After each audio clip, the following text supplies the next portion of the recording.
and it was it had a brown cover. I don't know if you've seen it. He's standing on that tuxedo, which I'm going to be printing on his face. 68, maybe 69 release. And on it was the Britain Nocturnal and Los Trigales. Part of that, Rodrigo. One, I do that one. I like that. And it had this piece on it, and it was like separated itself from the other ones. For some reason, it stuck with me, and I bumped into it in a book, Frederick Noad book. And so I carried it around for a long time, and I played it, and I never really played it as well as it needed to be played because it's so slow, and those things really need to be brought out. But I think I've got it down pretty well. But all the fingerings on there have changed a lot, as you can see, in a lot of the directions and so on. And I follow most of them to the letter, if I can. So I'll just play it for you. Just tell me what you think. Who made these fingerings? Mm-hmm. Who made these fingerings? Me. Oh, you? Initially, it was done by Frederick Noad. That was the publication, but I've done all of the. And in the Madara, that's all mine. I started with a blank score. I had a friend of mine adapt a couple of different versions that I found from different sources, and I put it together in one comprehensive line, and then I set it up in a way that it's much more arpeggiated. In fact, it's almost entirely arpeggiated, so that it gives a much more harp-like effect. And most of the editions I hear don't have that, so I want to run a lot of ideas by you about what I'm doing. So anyway, this piece, I sometimes go back and forth on what I like. I have the 7th position written as the opener, but I'm pretty much putting it here. I like the tonality better there. It's more accessible, clearer. So I go back and forth, but this is where I ended up for the moment. My big challenge, though, you see the parentheses right away. That's usually where it stops me, if it's going to stop me in an initial way. So we'll see what happens. Okay?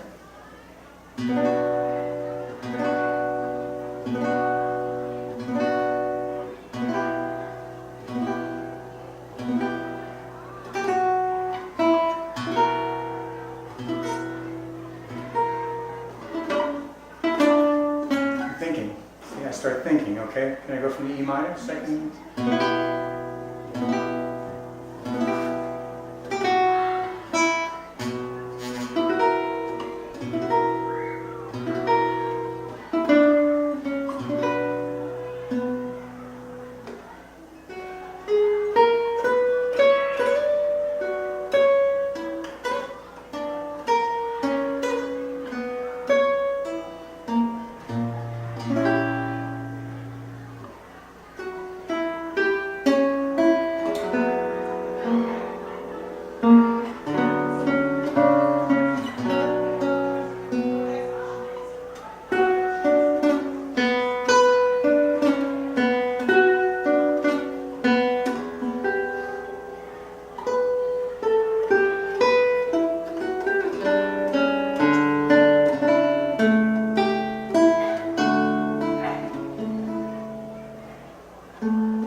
Don't do that. I've never done that on that chord, on that D major chord.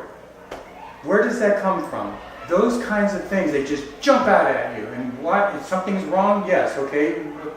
I need to know what, and I mean, not asking you to answer that for me, but I need to know what is wrong. I'm coming out of just a simple A7 to a D major. This should be the tough part right here, and it's not. Going from the 2-4 and then dropping the 4 down to the G. That should be the hard part, but it isn't. Oh, sometimes we make mistakes. Well, yeah, covering them is half the battle, right? I mean, staying on track. You can't be too harsh on yourself. I'm talking about the 3 and 4 per page, not the 1 per song every 5, 6 songs. I'm talking about every page there's something, it's frustrating. And I'm not trying to be yeah, I'm maybe a little hard on myself, but over a long period of time, it's like enough already, you know? And at one point, I was playing a bar chord, and I said, what is that buzzing for? You're too old for this. I just kind of scolded myself, and I never did it again. You know, I just said, you know, that you need to put this much juice in it, and that's it. Just do it. So I do, and I'm okay with it. But yeah, that kind of thing, you know, sometimes you just have to give yourself a good talking to. And, right? Yeah? Okay, so where would you like, from that A7 to C? Yeah.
Discovery, make that a 3 and the entire line becomes 3.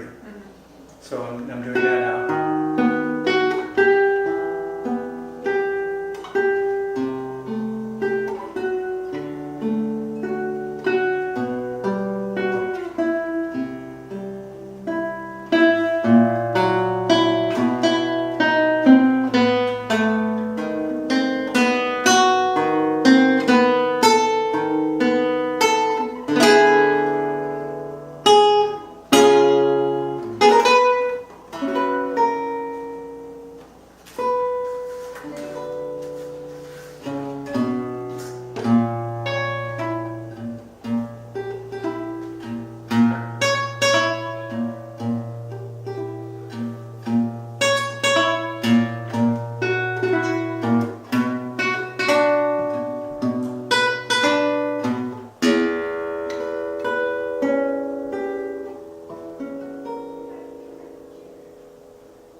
It's very nice. Very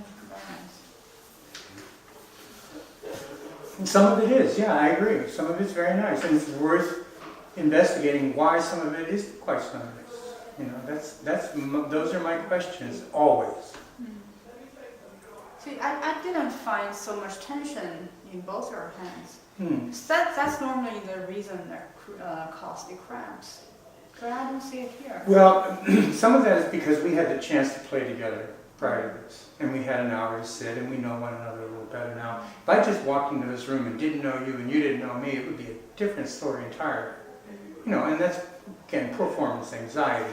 And I can get behind that once I start playing. I'm okay 3 minutes into the program, I'm fine. This is, you know, I'm at home with my music, of course, and I make whatever mistakes I'll make, and I won't, the ones I don't. And when I'm confident, I'm really confident.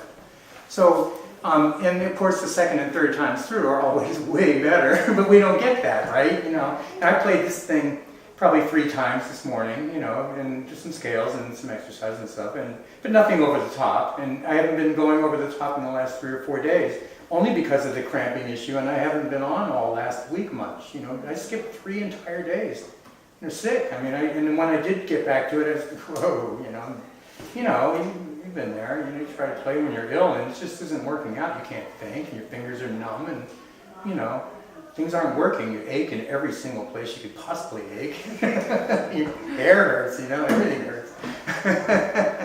So, talk to me. What can I do? What would you like me to explore more here in this one? I think you covered all the technical difficulties here. You're always prepared. Your left hand is always prepared. So I think it's mostly just musical stuff. Mm-hmm. And you're a very, very musical player. Thank you. And you get emotional sometimes. And we can hear that. You can hear that, or you cannot? We can hear that. that. You can. Does it come through musically? We can feel that as well. Yes. And I would suggest at some places that you get so emotional that you still very gentle with the tone. So sometimes the tone is very sharp. It's sharp. I have too much pump, too much oomph behind it. Do you think I'm afraid of not projecting it enough into the room? And I mean, I'm a self-taught player. You have to understand that. These classes that I talked about are like later in my work. I never really went to college or any of that sort of thing. You know, I just kind of learned from the recordings and had some private lessons and picked up a lot of music and just listened and watched and, you know, experimented, made a lot of mistakes, and it took me forever to find it. But yeah, you know, now I'm stumbling into the right ways of doing things. So I'm sorry, I didn't mean to break your train of thought, but covering all of the explosive areas of my playing. Some of that's born of rock and roll. I spent a long time playing rock and roll for a living, you know, and I learned how to do that equally well to this because I had to make a living, you know, and broke a lot of nails and a lot of rules. You know, and I'm doing my best now. I mean, how do you guys keep your nails healthy? Do you like, are you overly concerned about it, or do you? Well, I don't have much issue with the nails because they grow very fast. Mine is very soft. Yeah. Soft. Yeah. Right. So if you hit something, it'll crack easily. Yeah. Now, my this nail. Middle. Yeah, it's very short because I smacked this middle and cracked it, but I use a hardener on the tips, and I find that helps a lot. Use a Nutrinails hardener. It's they call it bulletproof. It comes in a gray bottle. Nutrinails, and I just put it right on the tips, but very, very hard. And I have those soft tips too, but this is really good stuff. And it repaired a crack all the way down to the cuticle.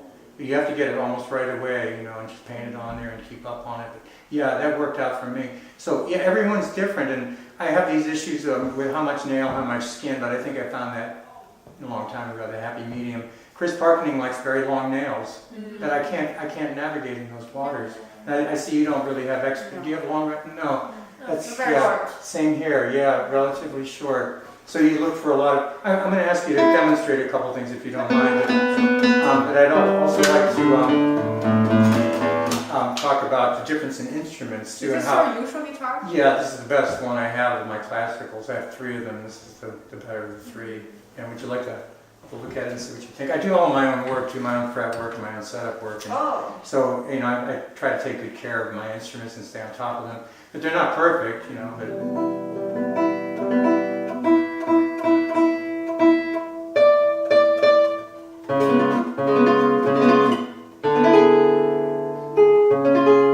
yeah, it does get sharp. It gets sharp when. I mean, it's. I think it's the instrument. Oh, it's just bright. It's a very bright instrument, yeah. It doesn't have very much, in terms of color, it doesn't have much dark tone. Even if I hover way above the fingerboard, it's still.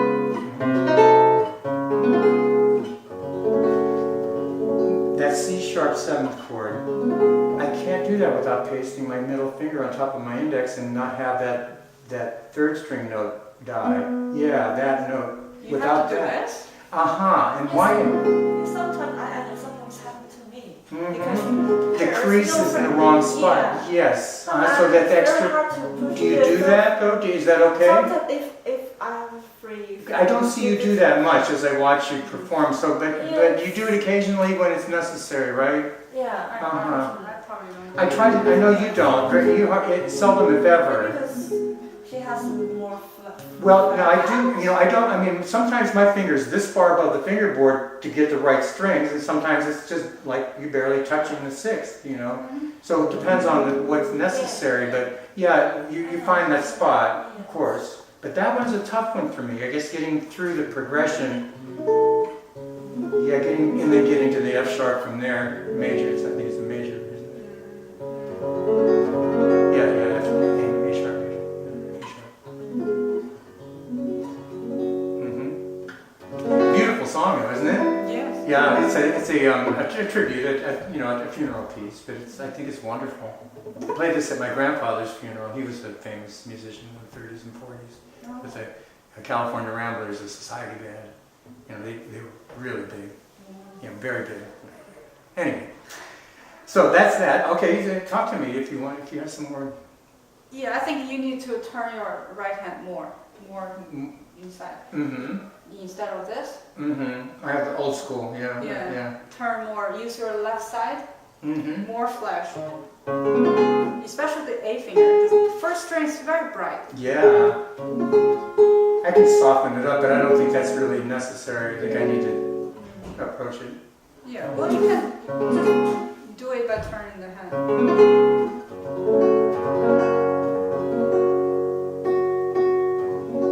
Yeah, I would avoid the bright sound of this piece. You can still be loud. Just turn more for the... More like that?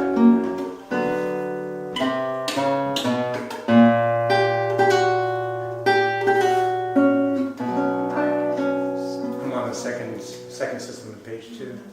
Anyway, I noticed too that you don't use the apoyando stroke excessively, but you have a very powerful free stroke. Is that true? Yes. Yeah, you try to stay away from it sometimes, don't you? Depends on the piece. Of course. Depends on the music. For this period, we try not to use apoyando. Oh, no apoyando even for melodic phrases? For Weiss, for Bach, for all the Baroque, Renaissance music, we don't. No apoyando. Oh, wonderful. That frees me up a lot. Well, that's a big deal, But then again, there's the whole stopping of tones too. That comes in handy for that. The separation of character and so on. But yes, that's something. Oh wow, that's a whole new. Thank you, because I use it a lot, as you see, and that's part of the brilliance and the brightness of my tone, and the projection too. I played for pretty big rooms in the past, and I know, excuse me, what it's like not to be able to hear a guitarist too. So I want to avoid those situations of playing too softly. This music begs the listener to draw themselves into it, and of course it's up to us as performers to make that happen, So it's the glitches that break the spell, Of course that's the secret, right? There it is, right there. That's the magic, huh? Well, Yeah, I mean, generally we don't use any rest stroke in this period. For Spanish music, we use a lot. Yeah. A lot. And for modern music, like it's color changes. There's Sure. yeah. Yeah, textural and different but types of. for this Mhm. kind of music, we don't. How about the appoggiatura that I chose in some of the areas? And much of it is based on what I heard Bream's interpretations, and like if he does it, it's okay with me. And I actually like what I hear him do. So, but some of these things like in the second system of page 2, measure 2, B2, where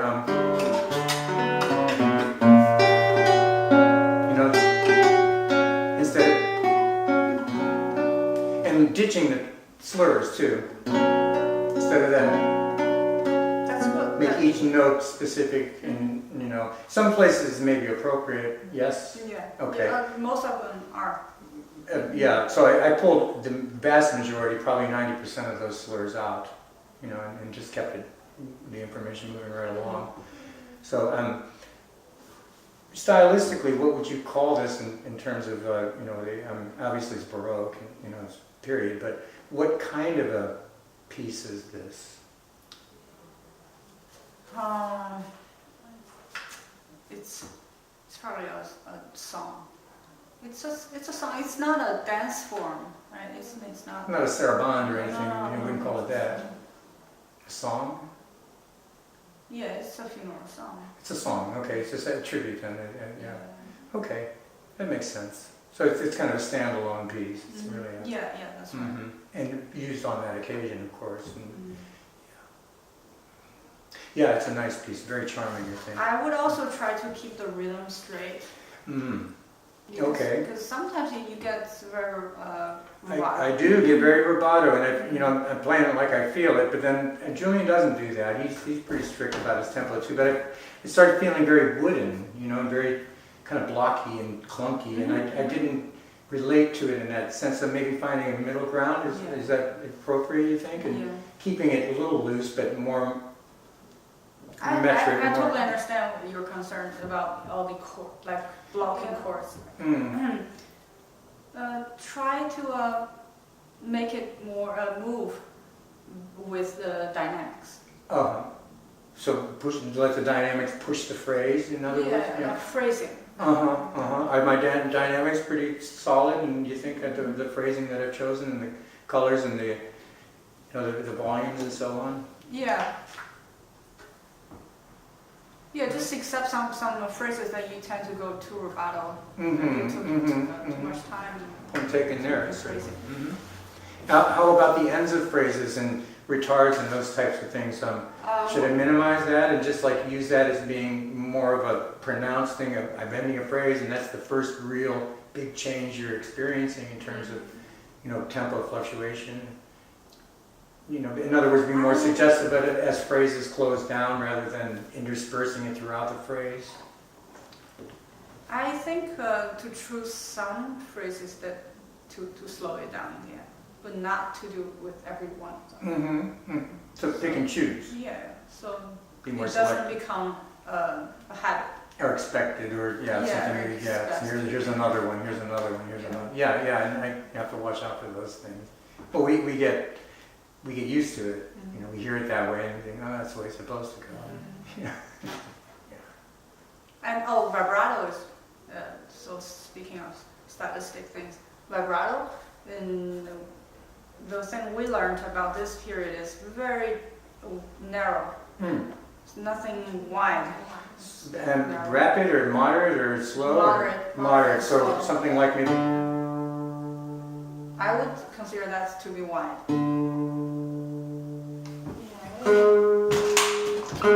Even less. Less? Even less. It's too wide. Oh, I see. I'm swinging too wide, so really it's almost Yeah, it's non-existent. Listen to the It's just modulating slightly. It's a modulation rather than a vibrato. It's too wide. relax. Just a little bit, very light. And try to keep the movement gradual, very gradual. gradual ritardando. Like, Slow it down as I move yes. through. Slow down the vibrato as I move through the process. You mean like start more quickly and then gradually Yeah. slow more, like that kind of thing. Yeah. Even start that even narrow. Okay. Oh, I see. Tiny. So you're kind of just rolling your finger a little bit, really, almost like a violinist would Yeah. do. They would roll the finger as opposed to pushing and pulling the string. You're just rolling the fingertip. Oh, okay. Well, that makes all the difference. I see what you're saying now. We're actually doing like a violin vibrato, where the finger rolls. You know, Yeah. because a lot of guitaring is actually slacking and stretching the string, and so that's a more of a Spanish vibrato, more of a aggressive. So this is subtle. Very subtle. Extremely subtle, and a rolling vibrato rather than a push-pull vibrato. Ah, thank you. These are the things that it's hard to articulate these things, and it's hard to just bump into it, because it's so subtle. It's just in the tip of the finger, and how do you? It's not even about where you or how much pressure. It's just the action of holding the string or not holding the string is really what it is. You hold the note down and you just roll on it. Yeah, it makes. Oh. Yeah, it's easier to control too, I like vibrato. Because guitar can be very static. What do we do with all that? We have overtones, yeah, and those are nice if it's in tune. But vibrato, the sky's the limit, right? So I with the human voice too, or a great soloist, violinist or trombonist even, or whatever. Wow, vibrato is everything. So I really try to be, I take advantage of that, and it's kind of tough on the guitar too. So it's not unusual for me to to do something really uncharacteristic and do almost where it's a rock and roll thing, really stretching and pulling on the string, but. Okay, so this one's faster. You know this one, right?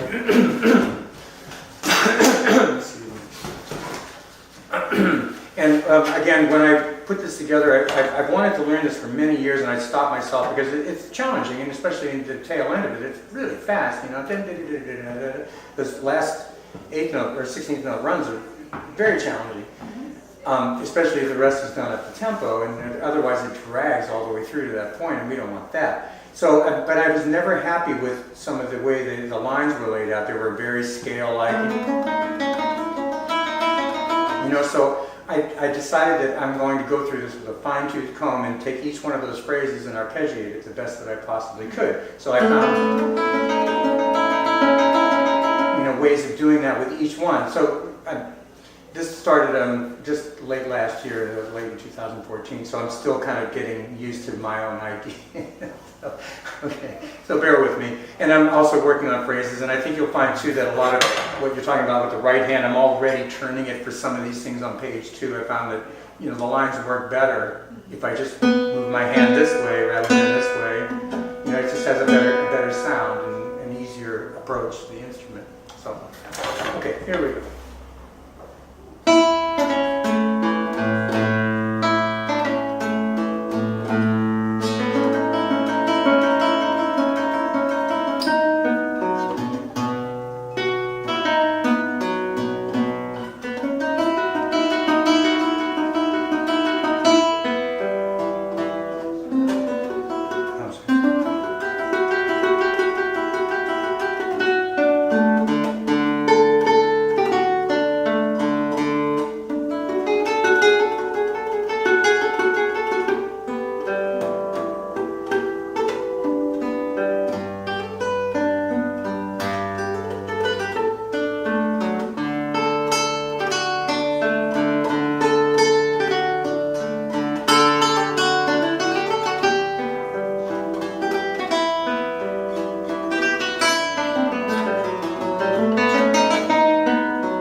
I'm going to leave that one go. It's not my best, obviously. The next time through will be noticeably better, but I don't get a next time. That's what I'm going for. So I'm commenting about how to get above that level into that space where, like, you sat down and you played your piece and, you know, relatively flawless. I mean, you know, you may have noticed some glitches here and there and some things, but whatever, you know, it's certainly performance ready and in most circles, you know. So where am I falling short in my preparation between what you demonstrated and what I just demonstrated? Well, where was the places that you?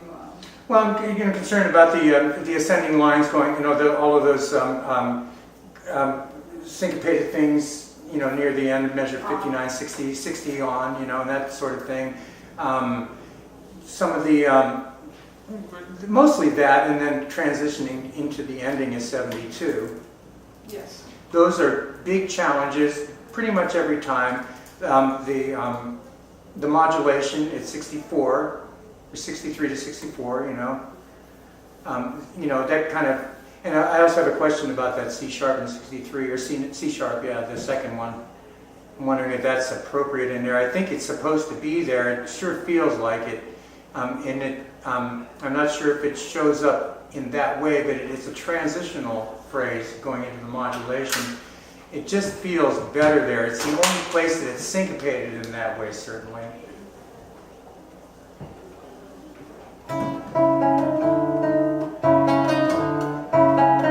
You with that? You know, it's like a. I'm sorry.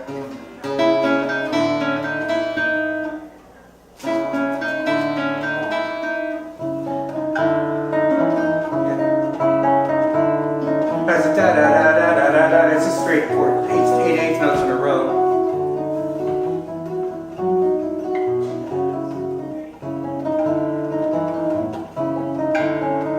Yeah. It works. Yeah. That's okay. Okay. All right. I'm glad. I was kind of stressing over it. Like, I don't want to deviate. It's enough people tear these things up enough, you know, and I'm trying to keep it as intact as possible if I'm going to do my own, you know, interpretation or whatever. So, okay, as long as that's okay, I'm fine. But what about that issue that I just mentioned? You know, I was gonna say your finger is here, so low.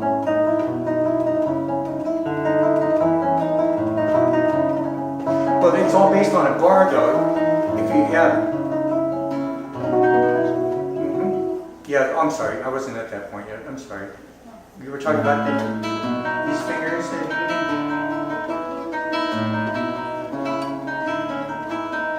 Yeah. Do they work more or less? I don't think that was the It's place. this that- one here that's, Yeah. yeah. And then where it goes, and then here, the transition where it modulates up, that second position has to be pretty much maintained throughout. The F sharp on top is coming out of a hinge bar, almost exclusively, I think exclusively. And that's a challenge in itself. I mean, I can do it, you know, but it boils down to this. Here's that final spot, you know, happy days. And then,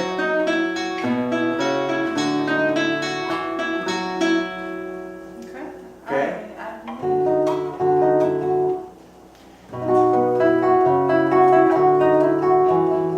On 66. 66, okay, so that again it's still out of the hinge bar because it's coming out of this B here, and then to keep the line, to get that E in place, you almost have to have that hinge in place at the head of the measure. You see what I'm saying? To get to the E, and then that, yes.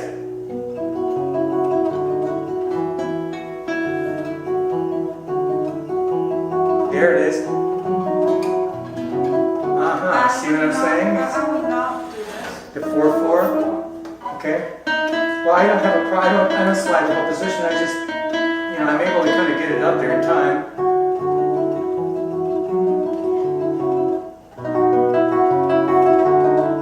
Up 3/4. Ah. Okay. Go ahead. I would do Talk. that.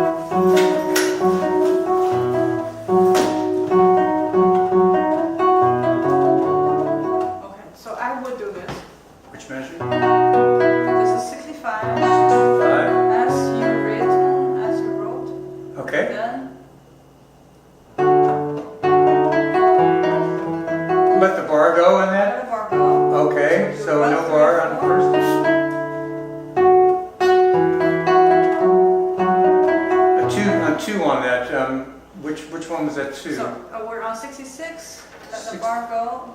1, 3, Yes. 4, Bring it back. Bring it back here. Okay, second and position then there. 1, 2. And 2 on the F sharp. Okay. And then 3, 4 at the top, right? Okay. Move the bar. Move the bar. Okay, hang on. Let me. Where does the bar move from? From the E? Are we still holding the bar from the E? Yeah. Yes. Okay.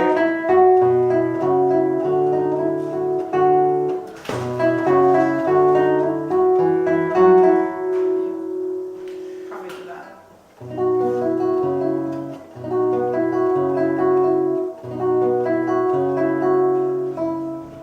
Let me see. So that's it. You did 3, 4 on that. Did you do 1, 3, 4 on the? I'm sorry. Yeah. Okay. The 65. Is that where you were starting from? Yeah. Okay. 65. That's written, right? Okay. That's all is written, and then you drop the bar. Okay. 1. I dropped the bar on third beat of 65. Oh, no bar on the beat 3. Okay. So as soon as right after the C sharp. Okay. Drop the bar. Okay. So the 66. Bar back. Bar here. Okay. So 67. 1, 2. 1, 2, 3, 4. Bar back. Bar back. Bar up.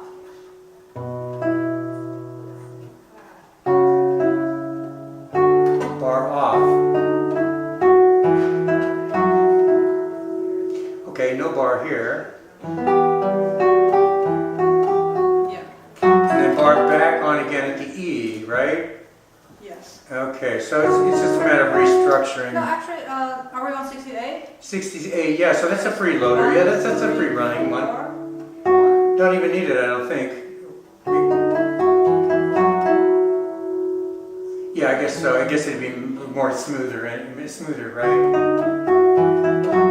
Yeah, smoother, definitely.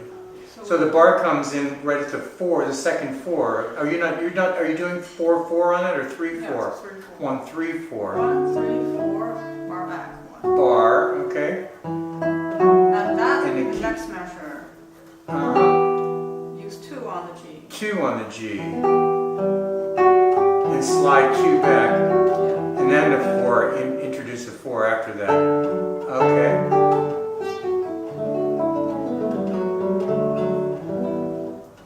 Okay. Now I arpeggiated those scales at one point too, much like I did in the front end, but it started getting really muddy. You know, so I decided to keep them linear, and I think that it serves better. The slurs are in there to facilitate speed as much as anything.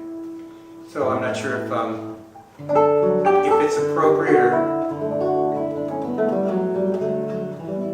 Yeah, I would do Just keep it clean, no slur. very clean and Yeah. maybe start slow and This morning I started separating all of this. And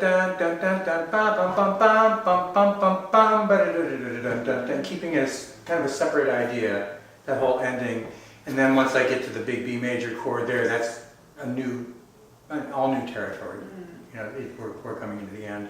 So I'm giving that its own space. Yeah, that's kind of what was going on with this.